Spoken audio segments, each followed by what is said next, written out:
নমস্কার বন্ধুরা, মাধুরীজ কিচেনে আপনাদের সকলকে স্বাগত জানাই। আমার আজকের রেসিপি সম্পূর্ণ নিরামিষভাবে তৈরি থোড়ের ঘন্ট, যেটা বানানো খুবই সহজ আর খেতে ভীষণই টেস্টি হয়। গরম ভাতের সঙ্গে খেতে দারুণ লাগে। তাহলে চলুন শুরু করি। থোড়ের ঘন্ট তৈরি করার জন্য আমি এখানে নিয়েছি কলা গাছের থোড়।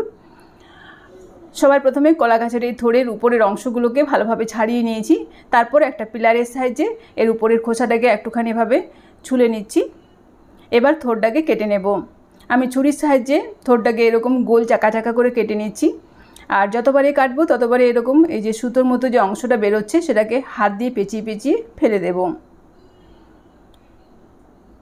এরকম এই অংশটাকে ফেলে দিতে হবে। তারপর আমি থোড়টাকে ছোট ছোট টুকরো করে কেটে নেব।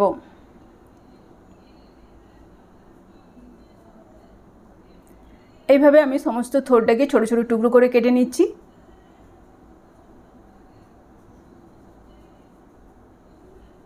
সমস্ত থোড় কেটে নেওয়া হয়ে গেছে। এরপর আমি একটা বাটির মধ্যে কিছুটা জল নিয়েছি, তার মধ্যে টুকরো করা থোড়টাকে নিয়ে নিচ্ছি। তারপর জল দিয়ে পরিষ্কার করে ধুয়ে নেব। এরপর থোড়টাকে সেদ্ধ করে নেব। সেই জন্য গ্যাস অন করে কড়াইয়ের মধ্যে আমি টুকরো করা থোড়টাকে নিয়ে নিচ্ছি। এর মধ্যে দিচ্ছি অল্প লবণ আর দেব কিছুটা জল। তারপর গ্যাসের আঁচটাকে মিডিয়ামে রেখে ঢাকা দিয়ে কিছুক্ষণ ঢেকে থোড়টাকে সেদ্ধ করে নেব।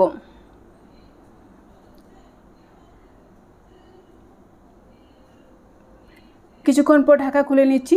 থোড় ভালোভাবে সেদ্ধ হয়ে গেছে। এবার গ্যাসের আঁচ বন্ধ করে আমি এই থোড়টা একটা বড় ছাঁকনির মধ্যে ঢেলে দিচ্ছি, যাতে জলটা ভালোভাবে ঝরে যায়। আর এখানে একটা বড় সাইজের আলু ছোট টুকরো করে কেটে জলের মধ্যে ভিজিয়ে রেখেছি। এরপর একটা মশলা তৈরি করে নেব। সেজন্য একটা বাটির মধ্যে দিচ্ছি 1 চামচ জিরে গুঁড়ো, 1 চামচ ধনে গুঁড়ো, হাফ চামচ হলুদের গুঁড়ো আর দিচ্ছি অল্প একটু জল। তারপর ভালোভাবে গুলে নেব। এই দেখুন মশলার পেস্ট তৈরি হয়ে গেছে। এবার এটাকে সরিয়ে রাখছি। এদিকে গ্যাস অন করে কড়াইয়ের মধ্যে দিচ্ছি কিছুটা সর্ষের তেল।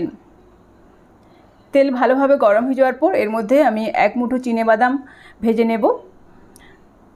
মিডিয়াম আঁচে চিনেবাদামটাকে বেশ ভালোভাবে প্রথমে ভেজে নিতে হবে।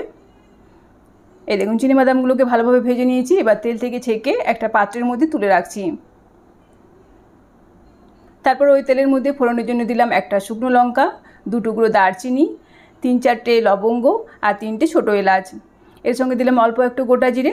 ফোড়নটা ভাজা ভাজা হয়ে যাওয়ার পর এর মধ্যে টুকরো করা আলুটাকে ছেড়ে দিচ্ছি। এবার মিডিয়াম আঁচে আলু টুকরোগুলোকে প্রথমে ভালোভাবে ভেজে নেব। এই সময় দিচ্ছি একটা তেজপাতা আর দেব অল্প একটু লবণ। তারপর আবারও নাড়াচাড়া করে আলুটাকে ভালোভাবে ভেজে নেব। আলুটাকে প্রথমে ভালোভাবে ভেজে নিয়েছি। এবার দিচ্ছি 2 চামচ নারকেল কোড়া। আমি এখানে বড় চামচের 2 চামচ নারকেল কোড়া দিলাম। তারপর আলুর সঙ্গে কিছুক্ষণ নাড়াচাড়া করে নেব।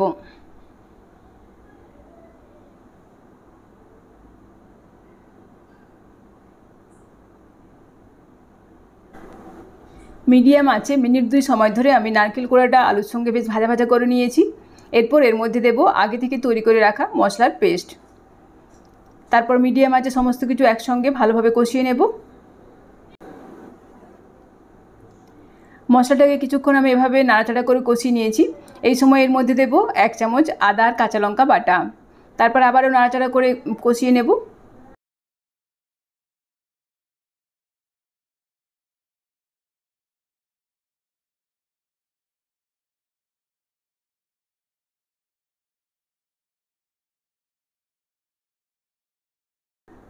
এই দেখুন মশলাটাকে বেশ ভালো মতো কষিয়ে নিয়েছি।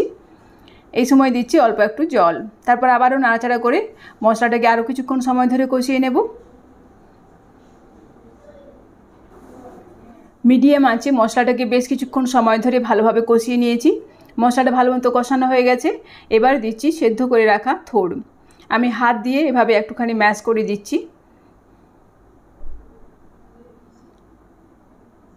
তারপর মশলার সঙ্গে ভালোভাবে মিশিয়ে দেব।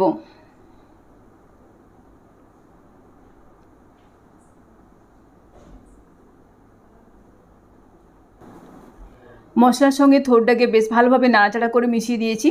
এরপর গ্যাসের আঁচ কমিয়ে ঢাকা দিয়ে 2 মিনিট ঢেকে রান্না করব। 2 মিনিট পর ঢাকা খুলে আমি আবার একবার নাড়াচাড়া করে নেব।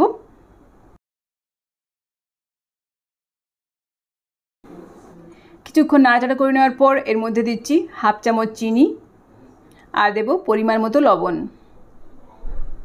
তারপর আবারও নাড়াচাড়া করে ভালোভাবে মিশিয়ে দেব। আর এই সময় কিন্তু গ্যাসের আঁচটা লো টু মিডিয়ামের মাঝামাঝি রাখা আছে।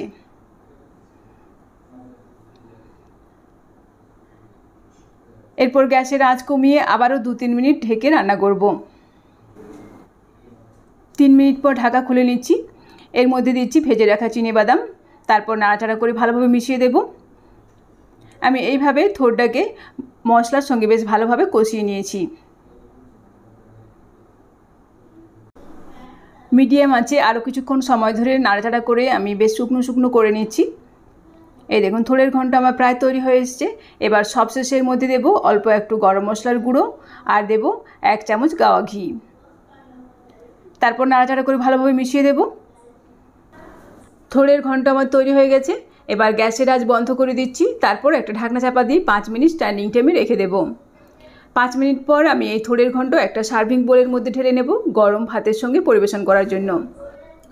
এভাবেই তৈরি হয়ে গেল আমার আজকের রেসিপি সম্পূর্ণ নিরামিষ থোড়ের ঘন্ট। আমার এই ভিডিওটি যদি আপনাদের ভালো লাগে তাহলে অবশ্যই একটা লাইক করবেন, বন্ধুদের মধ্যে শেয়ার করবেন এবং কমেন্ট করে জানাবেন। ভালো থাকবেন, সুস্থ থাকবেন। ফিরে আসছি নেক্সট পর্বে অন্য কোনো ভিডিওর সাথে। ধন্যবাদ।